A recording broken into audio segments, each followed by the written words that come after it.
Very good evening, students. Today we are going to start the second lecture of business statistics. And in this lecture, we will discuss about the characteristics of business statistics.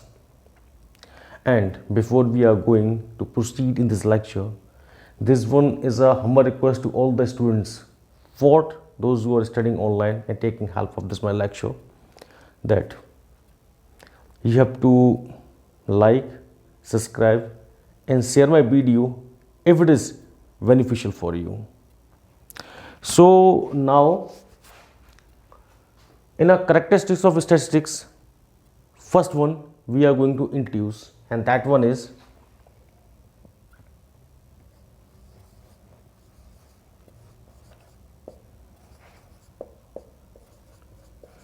statistics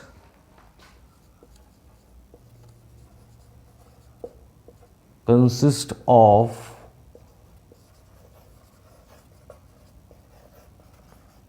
aggregate of facts.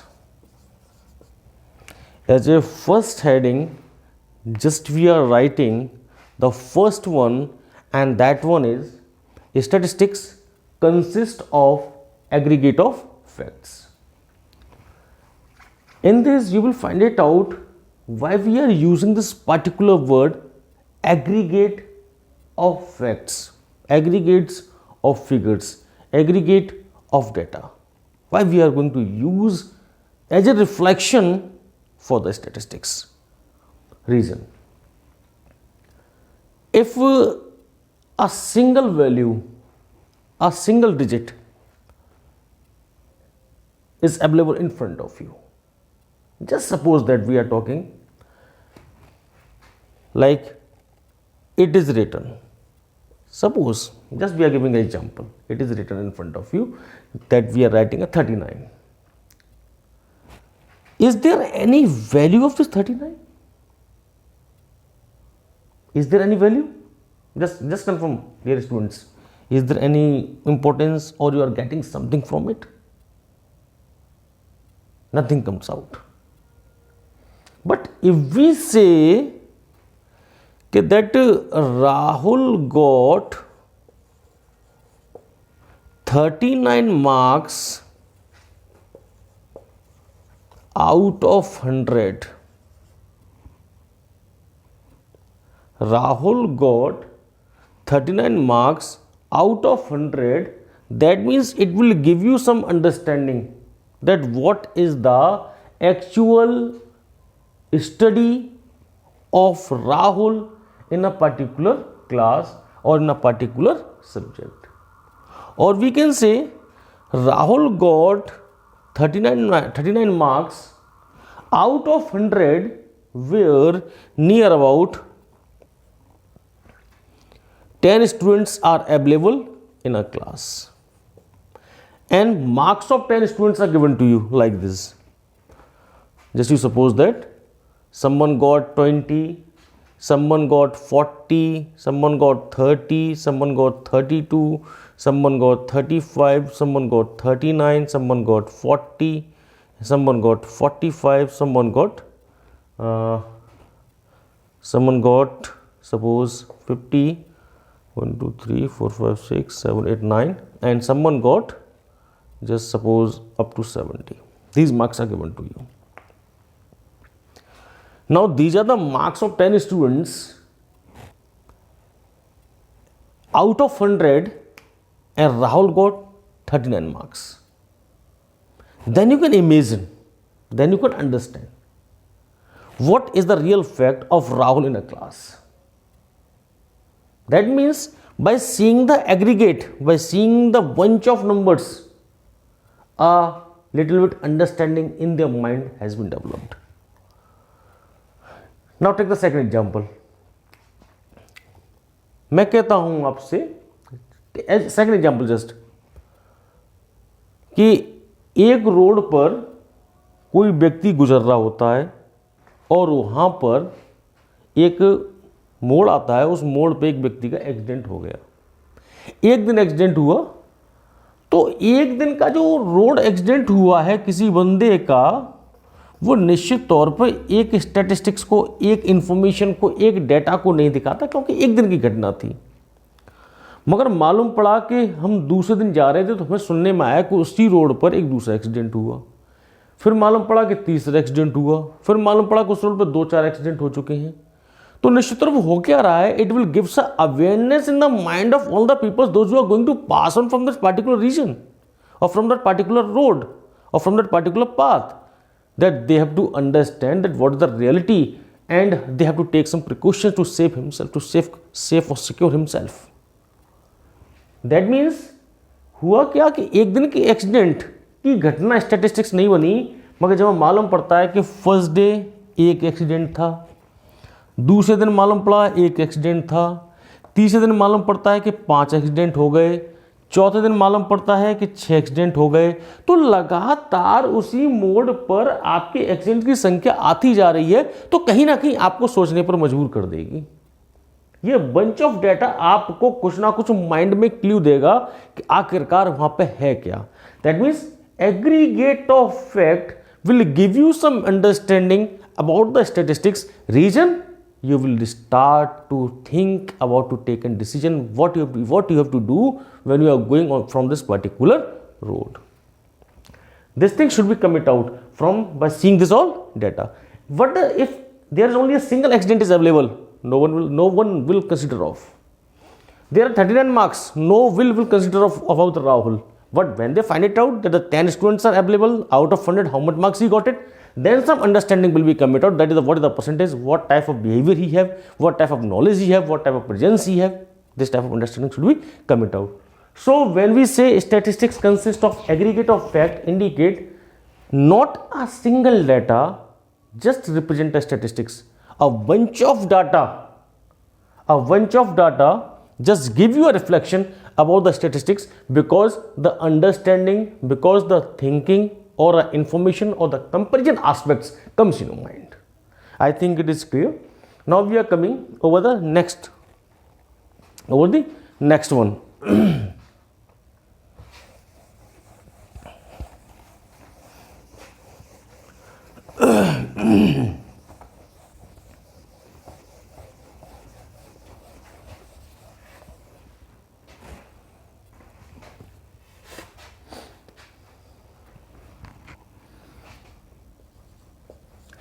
Clear आ रहा है? Statistics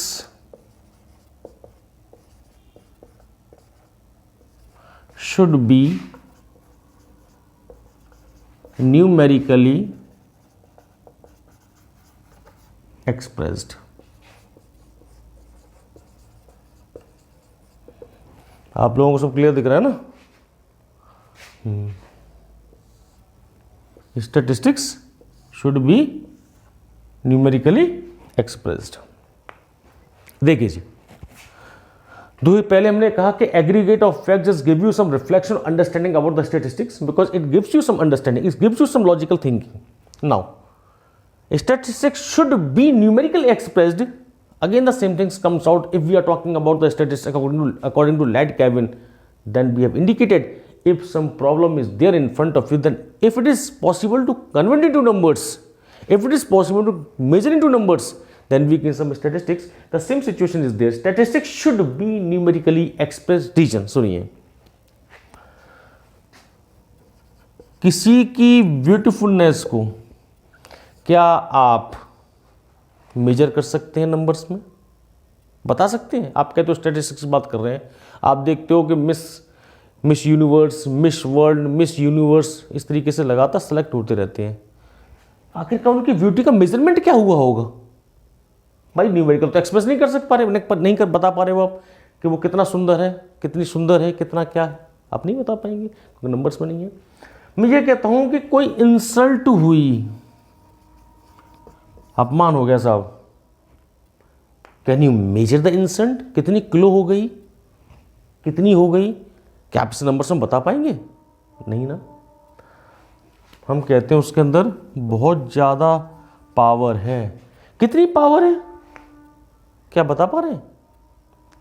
कहने का purpose ये है कि beautifulness है, insult है, power है, या जैसे कोई बंदा सिगरेट पीता है, उसके पफ से धुएं जो गुच्छे से निकल रहे होते हैं, तो आप उनकी जो मेजरमेंट्स है, तो सिगरेट को तो गिन लेते हैं आप, 1 पी, 2 पी, 4 पी, कितनी पी उसने, मगर जो धुआं जा रहा था उसकी तरफ से, जो पफ जा रहे थे, it could not be possible to measure how much it was. That means है क्या, this type of information are also available in this competitive era, in this competitive world, in this corporate world, and that becomes more and more important for the business houses, that he should know about the exact information of this aspect also, so they can make a good decision, so they can find it out to whom they have to assign the beauty first, or the first number. The candidate who have to find it out how much he got the incentive, how much power he have, how much puffs he or she is taking.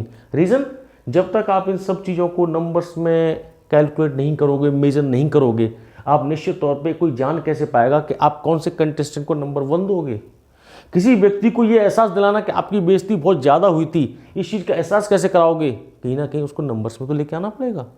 तो है क्या, when the enumerators or the researchers go to the market to know about the exact information about anything as a query, किसी भी समस्या के लिए जब कोई एनुमरेटर मार्केट में जाता है, तो वहाँ से जब मार्केट कलेक्ट करेगा, अपने वो इन्फॉर्मेशंस को कलेक्ट करेगा अपने क्वेश्चन की लिस्ट की सहायता से या क्वेश्चंस की सहायता से, तो होता क्या है, अ लिस्ट ऑफ क्वेश्चंस उनके हाथ में है। अब वो क्वेश्चंस जो उनके पास में हैं, तो निश्चित तौर पे आपके पास जो इन्फॉर्मेशंस आएंगी अपने रेस्पोंडेंट्स की तरफ से, वो देखो 2 तरह की आएंगी। एक आती है आपके पास क्वांटिटेटिव, और एक इंफॉर्मेशन आती है आपके पास क्वालिटेटिव, ठीक है ना। अब देखिए क्वांटिटेटिव आ रही है, ये तो नंबर्स को दर्शा रही है, क्वांटिटी में आ रही है, वो तो आपके सामने संख्या को दर्शा रही है। दैट मीन्स आप पहचान लोगे कि साहब वो 4 किलो सुंदर था, 4 किलो इंसेंट हुई, उसके पास 4 किलो पावर है, ठीक है ना, आपने मेजर कर लिया, इस तरीके से नंबर में आएगा। तो मगर जब ये कहा हाँ साहब वो बहुत सुंदर है, दूसरा है हाँ साहब ये उससे भी ज़्यादा सुंदर है, इंसेंट बहुत ज़्यादा हो गई है, सब सहन नहीं कर सकते, इन चीज़ों तो दिक्कत आएगी। तो था क्या, जो चीज़ नंबर्स में आ जाती है वो तो डायरेक्टली आपकी स्टैटिस्टिक्स में कैलकुलेट हो जाती है, और जो बिजनेस हाउसेस के कॉर्पोरेट हाउसेस हैं, R&D department, research and development department, आपके एग्जीक्यूटिव मैनेजर्स हैं, they are eligible to take an effective decision by seeing this numerical data in their hands. But when the information comes out as a qualitative, मगर वो ऐसी information आई जो कि quality के रूप में आई है, गुण के रूप में आई है, विशेषता के रूप में आई है, नंबर्स के रूप में नहीं आई, तो आप उसके अंदर इफेक्टिव डिसीजन इतनी आसानी से नहीं ले सकते। तो आप क्या करते हैं, ऐसी चीज को कुछ स्केल या पैरामीटर की सहायता से, कुछ स्केल या पैरामीटर की सहायता से आप इसको नंबर्स में चेंज कर लेते हो। कैसे कर लेते हो, आप ब्यूटीफुलनेस के लिए, इंसेंट के लिए, पावर के लिए, पफ्स के लिए एक पैरामीटर स्केल बनाते हैं इस तरीके से कि अगर उसका कम्युनिकेशन वाइज हुआ तो आपके आउट ऑफ 10 कितने मार्क्स हैं, वे ऑफ प्रेजेंटेशन हुआ तो उसके कितने मार्क्स हैं, ठीक है ना, उसकी लिसनिंग पावर कैसी थी, ठीक है ना।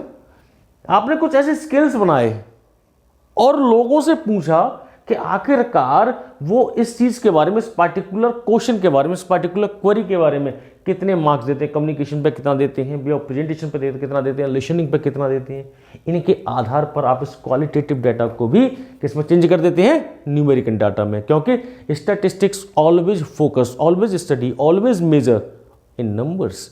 And if the researcher want to take an effective decision for the corporate houses, for the business houses, अगर कुछ अपना अच्छा करना है, ग्रोथ करनी है, फ्रूटफुलनेस करनी है, साउंड डिसीजंस लेने हैं, तो उसके लिए आवश्यक हो जाता है कि वो क्वालिटेटिव और क्वांटिटेटिव दोनों ही डाटा उसको न्यूमेरिकल में लेके आए, न्यूमेरिकल वैल्यूज में लेके आए, जिससे कि वो आगे डिसीजंस ले पाए।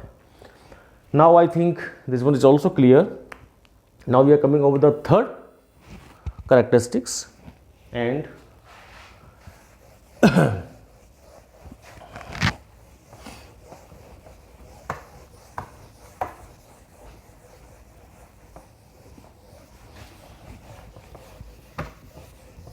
now dear students, Now we are over third characteristics, and that one is statistics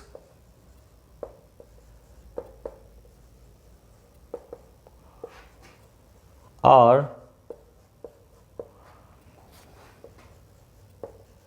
affected by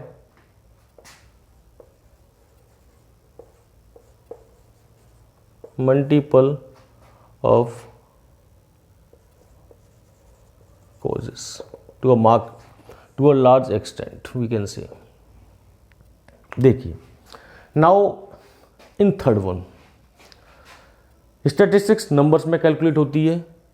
एक अकेला डाटा, एक अकेली इंफॉर्मेशन की कोई वैल्यू नहीं होती है, आपके नंबर्स में प्रेजेंट होना बहुत जरूरी है। ऐसे तीसरा दिया गया है are affected by multiple of causes, बहुत सारे कारणों से प्रभावित होने वाली चीज ही स्टैटिस्टिक्स है। जैसे अगर मैं कहता हूं कि किसी के बिजनेस कॉर्पोरेट हाउसेस की सेल आपकी डाउन आ गई है या downfall in sale is there.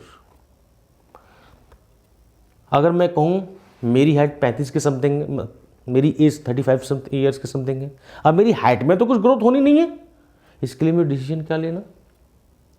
अगर कोई पहाड़ी है बनी हुई है, उसमें मुझे क्या डिसीजन लेना है।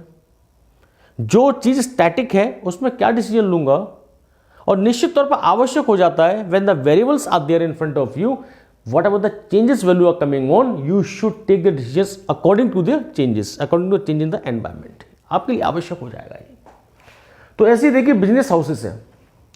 अब बिजनेस, आपके बिजनेस, किसी कॉर्पोरेट हाउसेस का बिजनेस में सेल है वो डाउनफॉल में आ गया है। अब ये अगर इसमें डाउनफॉल आया है, अगर एक कांस्टेंट होता, लगातार ही एक तरीके से चल रहा होता, तो किसी बिजनेस हाउसेस को क्या आवश्यकता थी डाटा की, क्या जरूरत थी इंफॉर्मेशन कलेक्ट करने की, क्या जरूरत है इस पर स्टैटिस्टिकल मेथड यूज करने की, कोई आवश्यकता नहीं होती। क्यों, लगातार उसका अच्छा बिजनेस चल रहा होता, हमेशा एक ही रेट से चलता रहेगा, एक कांस्टेंट रेट पर। मगर हुआ क्या, a lot of fluctuations are there in this market, and you will find it out a lot troubles comes out for the businesses, because they will give an impact over the businesses, they will create downfall, they will create a cutthroat competition in their growth. So what happens, हो सकता है कि ये downfall इसलिए आया हो कि उन्होंने सेल्स प्रमोशंस के लिए एफर्ट्स नहीं किए हों, या फिर वो इसलिए आया हो कि गवर्नमेंट की पॉलिसीज में कुछ ऐसे चेंजेस आ गए हों जिसकी वजह से वो business houses according to match नहीं कर पाए हो गवर्नमेंट की पॉलिसीज से अपने प्रोडक्ट लाइंस को, अपनी मार्केटिंग को, अपने सेल्स प्रमोशंस को। हो सकता है कि जो भी उसकी sales and department, sales and demand का जो क्राइटेरिया है वो मार्केट में फुलफिल नहीं कर पाए as per the need of the customers, ये बिजनेस हाउसेस उनको अपनी गुड्स एंड सर्विसेज को प्रोवाइड नहीं करा पाए। या ऐसा हो सकता है कि सीजन ऑफ हो गया, आपका सीजन ऑफ हो गया। हुआ क्या, सीजन ऑफ हो गया, उनका प्रोडक्शन में कॉस्ट लग गई, मार्केट में वो चीज नहीं बिक रही। तो ये सब चीज क्या है, हम ये कह सकते हैं एक बिजनेस अगर कांस्टेंट चल रहा होता तो निश्चित तौर पर उसको कभी इफेक्टिव डिसीजन लेने की आवश्यकता नहीं होती, डाटा कलेक्ट करने की आवश्यकता नहीं होती। मगर होता क्या है, लगातार मार्केट में होने वाले फ्लक्चुएशंस के कारण a lot of competition is there in this corporate houses, in this market. So for their survival, for their growth, what happens? Always they have to collect the data, always they have to know the exact position, and that will be commit out to know why this sale comes down, how they can promote the sale, what are the basic regions of factors are there, then that can be commit out by the sales promotion schemes they have to add on. They will start to give their discounts, they will start to get buy one get one free, or maybe possible why it is down, they have a lack of sales promotion tools, maybe government policies, maybe the demand and supplies they are not matching, maybe the season become it off, maybe some rejected items comes out over there, so they rejected the whole stock. So what happens, if statistics is there, then you will find it out, it will be affected by multiple of causes and it will be commit out in terms of numbers. That is why it is statistics. अगर वो statistics है, अगर वो सांख्यिकी है, अगर वो data है, तो निश्चित तौर पर उसमें बहुत सारे फैक्टर्स का, बहुत सारे इंटरनल और एक्सटर्नल फैक्टर्स का प्रभाव पड़ेगा ही, और निश्चित तौर पर वो आपकी स्टैटिस्टिक्स को भी प्रभावित करता है। बारिश है, बारिश होने पर प्रोडक्शन को देखेंगे, अच्छी बारिश होती है, अच्छी फसल होती है, बहुत ज़्यादा ही बारिश हो गई तो आपकी फसल बर्बाद हो जाती है। स्टैटिस्टिक्स पे मल्टीपल ऑफ कॉजेस का इफेक्ट है। So I think it is clear. Now we are coming over the fourth one and that one will be, let me rub. Dear students, before myself is going to rub the whiteboard, you have to write it down, you have to take the screenshots, okay na? Now for the fourth one.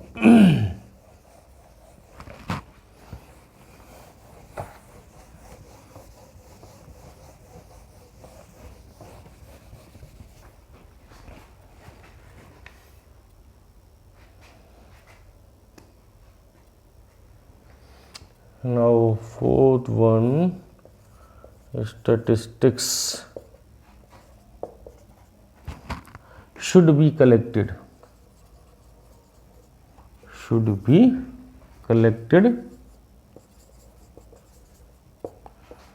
with reasonable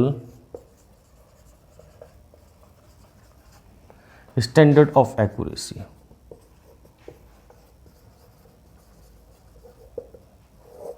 bye reasonable standard of accuracy. देखिए, अगर आप वास्तविकता में ही किसी query या किसी